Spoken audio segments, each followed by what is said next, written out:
Hey guys, it is Ryan. I'm not sure if you know this about me, but I'm a bit of a fun fanatic when I can. I like to work, but I like fun too. It's a thing. And now the truth is out there. I can tell you about my favorite place to have fun. Chumba Casino. They have hundreds of social casino style games to choose from with new games released each week. You can play for free anytime, anywhere. And each day brings a new chance to collect daily bonuses. So join me in the fun. Sign up now at ChumbaCasino.com. No purchase necessary. VGW Group. Void where prohibited by law. See terms and conditions. 18+. Hey all, welcome back to the Real Life Pharmacology podcast. I'm your host, pharmacist Eric Christensen. You can track me down on LinkedIn, Eric Christensen, PharmD, BCPS, BCGP, or you can also find me at mededucation101@gmail.com. If you have questions or suggestions or curious about different resources as far as drug interactions or case studies, I can definitely send you to those links if interested there. I hope you enjoy the episode today. Today I'm going to cover Finasteride. Brand name of this medication is Proscar, or it's also known as Propecia. And I'll get into the different indications there for each of those agents. So first, this drug is categorized as a 5-alpha reductase inhibitor. And what this means is by blocking 5-alpha reductase, this prevents the conversion of testosterone to dihydrotestosterone. Okay? So ultimately what this drug is going to do is reduce the levels of dihydrotestosterone. Now what does dihydrotestosterone do? Dihydrotestosterone plays an important role in causing or contributing to the growth of the prostate. So as you can imagine, a 5-alpha reductase inhibitor like finasteride can be used to help shrink the prostate and manage symptoms of BPH. Now you might ask yourself, why no testosterone increases the size of the prostate as well, so won't there be more of that around? And that is true to an extent. However, dihydrotestosterone is a much more potent androgen than testosterone is. So essentially you're reducing the overall androgen burden on that patient, which again can help shrink the prostate and help symptoms of BPH. In addition, dihydrotestosterone causes hair follicle damage. So what that means is it's associated with baldness. So if we reduce that agent or that molecule, hormone, we can actually help treat hair loss. And that is indeed one of the other indications for finasteride. So those are the two most common indications that I see it used for. BPH, I would say first and foremost, and then rarely you may see it used in hair loss as well. Now the dosing is different for those indications. For BPH, we're going to use a significantly higher dose of 5 milligrams. For hair loss, we're going to use a dose of 1 milligram typically. How about adverse drug reactions? So, thinking about testosterone and dihydrotestosterone and the androgen effects, one of the most common and major adverse effects that patients are going to report is impotence or sexual dysfunction. Okay, so that's something we got to look out for in patients. It can potentially also lower blood pressure as well. I would say it's probably more so associated with alpha blockers, which may be used in combination with finasteride, but there is some potential for lower blood pressure just from finasteride as well. Okay, I do want to also mention that in my practice, I primarily have worked geriatrics and long-term care, and I've been around a lot of younger female caregivers of childbearing age. And it's really, really important to remember that this drug is teratogenic. Okay, so the pregnancy risk, historically using the categories, it is category X.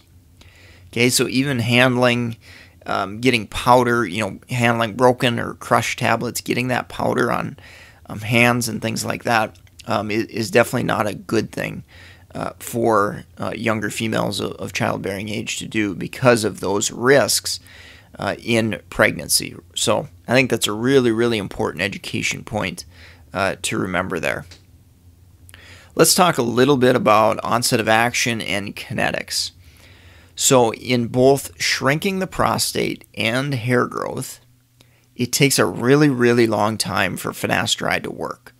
So you really got to spend some time and educate patients and let them know, hey, this isn't an instantaneous miracle cure for your symptoms of BPH or symptoms of alopecia. So again, takes time to work. How long does it take to work? It can take months for this agent to work in both hair loss and BPH. Typically an adequate trial for the management and shrinking of the management of BPH and shrinking of the prostate, you're probably looking at 6 to 12 months. For hair loss and that type of thing, you're probably looking at 3 to 6 months of taking the medication and seeing if it's actually going to provide some benefit. So in BPH specifically, what's often done as far as patients who are really symptomatic, they have trouble with urine flow and things of that nature, alpha blockers will often be given with finasteride. So a drug like tamsulosin, for example. Okay, so that tamsulosin has a much, much quicker onset and is hopefully going to help with symptoms to a modest extent there. All right, so let's take a quick break from our sponsor and we'll finish up with drug interactions. If you're in the market for pharmacist board certification study material like NAPLEX, BCPS, ambulatory care, geriatrics, or BCMTMS, definitely go check out our exam resources that can help you prepare and pass your exam. We've got lots of testimonials and satisfied customers over the years. Been doing this content for several years now, so hopefully it's tailored well towards your specific exam and can certainly help give you a little edge as far as trying to pass these exams. If you're a nurse, med student, or other healthcare professional looking to learn more about medications and medication safety, definitely go check out meded101.com/store. We've got a growing list of Amazon books, Audible books, and different resources along those lines that you can certainly check out and help maybe beef up your education about patient safety and medication management. So again, everything located at meded101.com/store. All right, so finishing up on drug interactions, let's talk first about anticholinergics. So anticholinergics can definitely oppose beneficial effects in the management of BPH. So if you remember anticholinergics, they can facilitate essentially clamping down or blocking urine flow. And when we do that, that can lead to worsening symptoms, worsening urinary retention, which again kind of counteracts and opposes any beneficial effects you might be getting from your 5-alpha reductase inhibitor like finasteride. Okay, another class of medications are the decongestants. So these have alpha agonist activity and again can kind of restrict urine flow out of the body and increase the risk of urinary retention and exacerbating symptoms of BPH.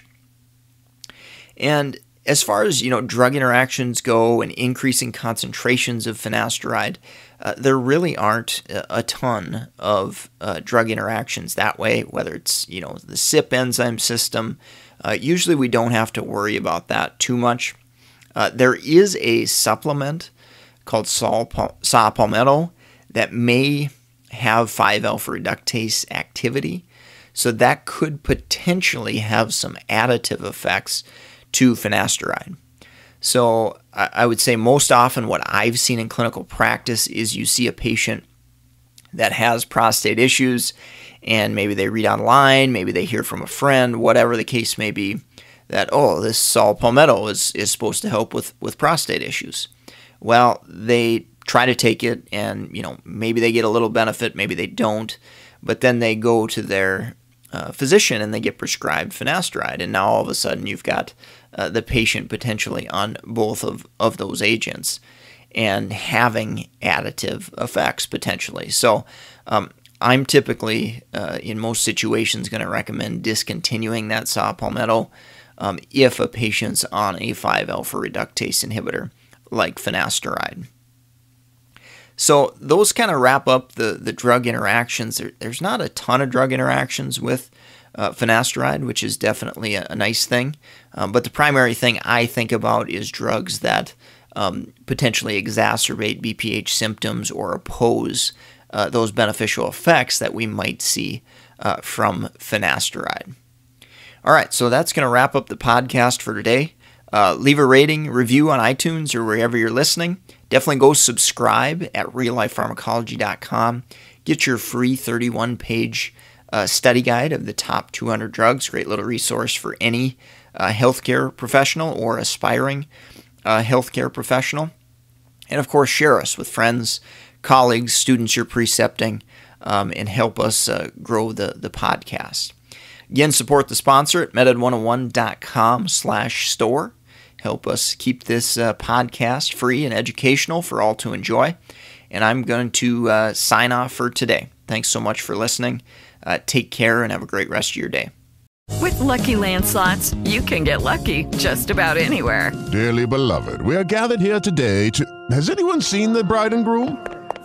Sorry, we're here. We were getting lucky in the limo and we lost track of time. No, Lucky Land Casino, with cash prizes that add up quicker than a guest registry. In that case, I pronounce you lucky. Play for free at LuckyLandSlots.com. Daily bonuses are waiting. No purchase necessary. Void where prohibited by law. 18+. Terms and conditions apply. See website for details.